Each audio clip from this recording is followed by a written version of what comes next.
একদিনের ঘটনা, মক্কার পরিস্থিতি দিন দিন কঠিন হয়ে উঠছিল।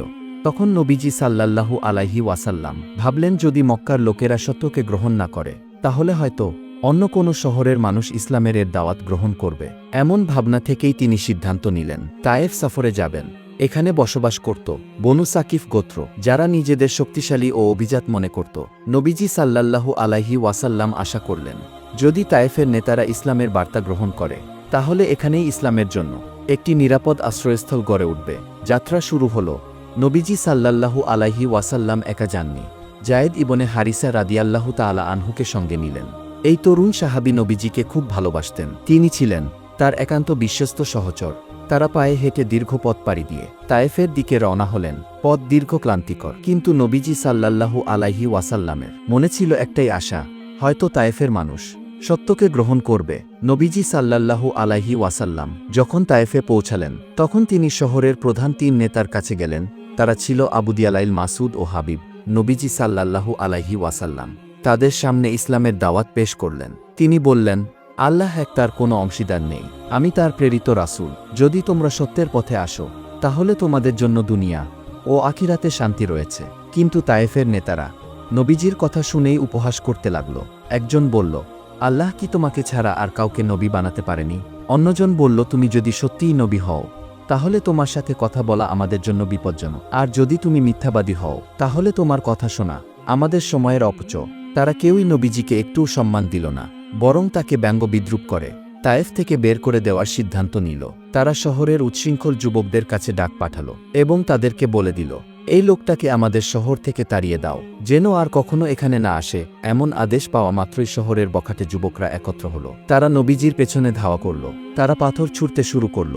নবীজি সাল্লাল্লাহু আলাইহি ওয়াসাল্লামের পা থেকে মাথা পর্যন্ত রক্ত ঝরতে লাগল। জায়েদ ইবনে হারিসা তাকে বাঁচানোর চেষ্টা করছিলেন, কিন্তু তিনি নিজেও পাথরের আঘাতে আহত হতে লাগলেন। কিন্তু ওরা থামল না। শহরের গলিতে সরুপথে ওরা তাকে তাড়িয়ে নিয়ে গেল।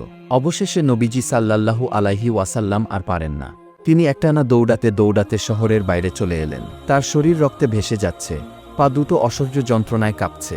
তিনি আর এক পা ও সামনে বাড়াতে পারছিলেন না। ঠিক তখনই সামনে পড়ল এক বাগান। নবীজি সাল্লাল্লাহু আলাইহি ওয়াসাল্লাম ক্লান্ত হয়ে একটি গাছের নিচে বসে পড়লেন। তিনি শ্বাস নিলেন, কিন্তু বুকের গভীরে চাপা কষ্ট যেন ফেটে পড়ছে। জায়েদ রাদিয়াল্লাহু তাআলা আনহু পাশে বসে কাঁদছিলেন। ইয়া রাসূলুল্লাহ, ওরা আপনাকে এত কষ্ট দিল, অথচ আপনি কিছু বললেন না।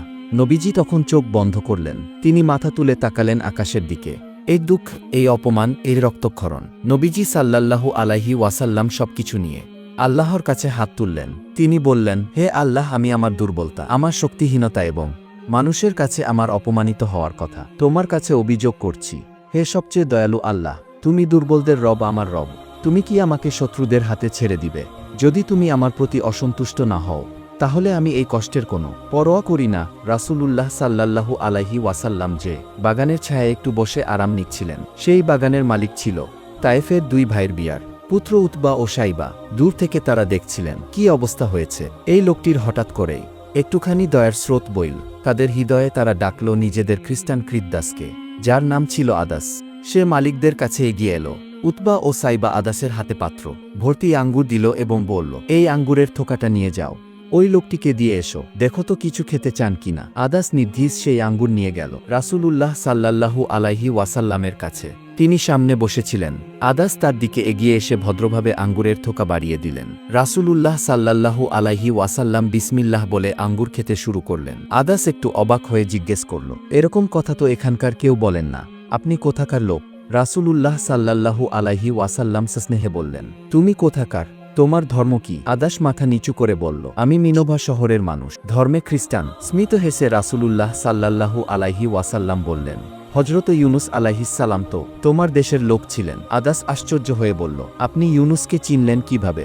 রাসূলুল্লাহ সাল্লাল্লাহু আলাইহি ওয়াসাল্লাম নরম কণ্ঠে বললেন, তিনি ছিলেন আমার ভাই, তিনি ছিলেন নবী, আমিও নবী। এই কথা শোনার সঙ্গে সঙ্গেই আদাসের চোখে জল এসে গেল। সে আর নিজেকে সামলাতে পারল না, সামনে ঝুঁকে পড়ে গেল। রাসূলুল্লাহ সাল্লাল্লাহু আলাইহি ওয়াসাল্লামের পায়ে চুমু খেতে লাগল, তার হাত পা ও কপালে। এদিকে দূর থেকে সবকিছু দেখছিল উতবা আর সাইবা। পরে আদাস ফিরে এলে তারা জিজ্ঞেস করল, আদাস, ব্যাপার কি?